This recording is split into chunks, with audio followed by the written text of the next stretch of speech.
Hello বন্ধুরা, কেমন আছো সবাই?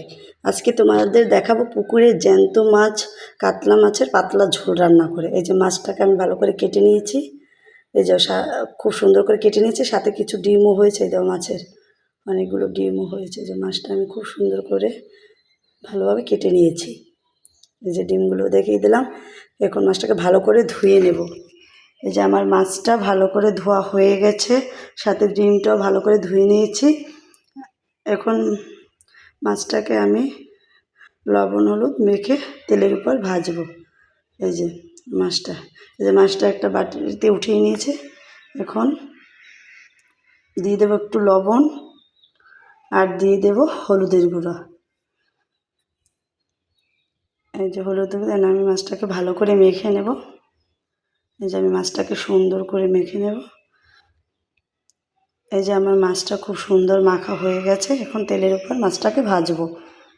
এই যে গরম তেলের উপর মাছগুলি দিয়ে দিতেছি আমি। তেলটা অনেক গরম হয়েছে অনেক। মাছগুলো সব দেওয়া হয়ে গেছে। এখন এই যে মাছগুলো সব দেওয়া হয়ে গেছে, এটাকে আমি সুন্দর করে ভেজে নেব।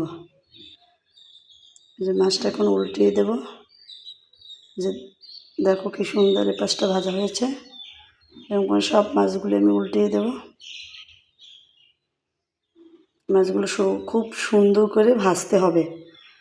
এই যে আমার মাছ ভাজা হয়ে গেছে। এখন এটাকে তুলে নেব। দেখো খুব সুন্দর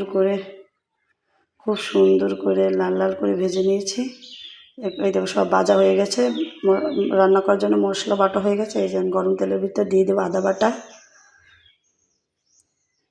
আর দেব জিরা বাটা, আর দেব পেঁয়াজ বাটা। এটা দিয়ে তেলের উপর একটু ভালো করে নাড়াচাড়া করে ভেজে নেব। এই যে ভালো করে একটু ভেজে নেব। এটা ভালো করে ভাজা হয়ে গেলে এখন এর ভিতরে দিয়ে দেবো লবণ, আর দিয়ে দেবো হলুদ, আর দেব মরিচের গুঁড়ো। এই যে এটা দিয়ে ভালো করে কষিয়ে নেব। মশলাটা সুন্দর করে কষিয়ে নেব। ভালো করে নাড়াচাড়া করে কষিয়ে নিলাম। এই যে দেখো খুব সুন্দর কষানো হয়ে গেছে আমার। এখন দেখো খুব লাল লাল করে কষিয়ে নিয়েছি। এখন এর ভিতর দিয়ে দেবো জল। এই যে আমি জল দিয়ে দিলাম। এই যে এটা ফুটে উঠলে মাছটা তারপরে দিয়ে দেবো। এই যে সুন্দর করে চারিদিকে কাছিয়ে দিলাম। এই যে দেখো কি সুন্দর ফুটে উঠেছে। এখন আমি মাছগুলো দিয়ে দেব। এই যে আমার মাছগুলো দিয়ে দিয়েছি। এখন ভালো করে ফুটিয়ে নেব।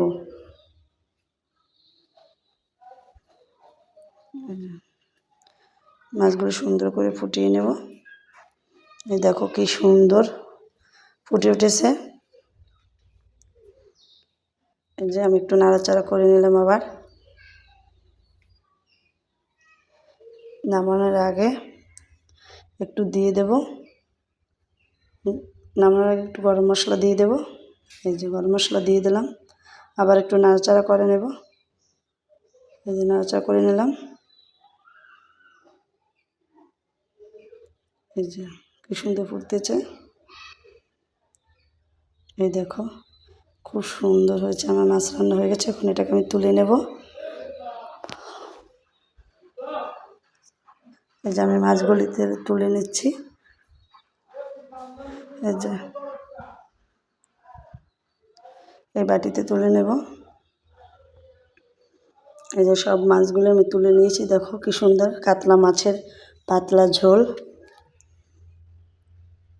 খুবই সুন্দর হয়েছে। আমার ভিডিওটা এই পর্যন্ত। সবাই ভালো থাকবে। টাটা।